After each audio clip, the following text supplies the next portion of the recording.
আসন্ন ঈদে মুক্তি পাচ্ছে সিনেমা তাণ্ডব, যার নায়ক ঢালিউডের সুপারস্টার শাকিব খান। সম্প্রতি এই সিনেমার গান লিচু বাগান প্রকাশ পেয়েছে ইউটিউবে। গানটি মূলত ফোক এবং আধুনিকতার মিশ্রণে তৈরি। 3 মিনিট 28 সেকেন্ডের এই আইটেম গানটি মুক্তির পরপরই দর্শক মহলে সাড়া ফেলেছে। গানটির জমজমাট পারফরম্যান্সে দেখা গেছে মেগাস্টার শাকিব খান ও অভিনেত্রী সাবিলা নূরকে।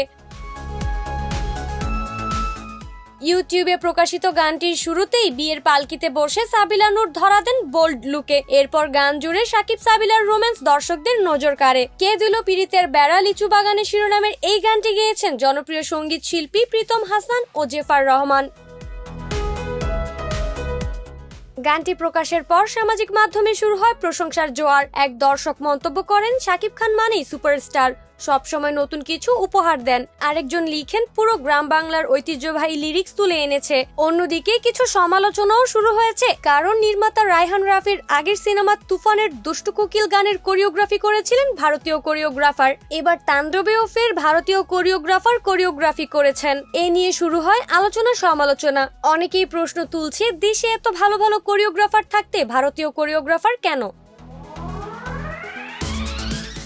সে বিষয়ে এবার কথা বললেন আরেক নির্মাতা শিহাব শাহিন। তিনি তার সামাজিক যোগাযোগ মাধ্যমে একটি পোস্ট করেন, যাতে লেখা, কপি খেতে খেতে এমন অবস্থা, নিজেদের অরিজিনাল গানও বলিউডের ফিল্মি গানের কপি না হলে মন ভরছে না অনেকের। সমালোচকদের উদ্দেশ্যেই এমন স্ট্যাটাস দিলেন এই নির্মাতা। প্রসঙ্গত, তাণ্ডব চলচ্চিত্রের কাহিনী আবর্তিত হয়েছে একটি টেলিভিশন চ্যানেলে সংঘটিত হামলার ঘটনাকে কেন্দ্র করে। সিনেমাটিতে শাকিব খান, সাবিলা নূর ও জয়া আহসান রয়েছে কেন্দ্রীয় চরিত্রে। গান, টিজার ও তারকাবহুল উপস্থিতির মাধ্যমে ইতোমধ্যে আলোচনার কেন্দ্রবিন্দুতে তাণ্ডব।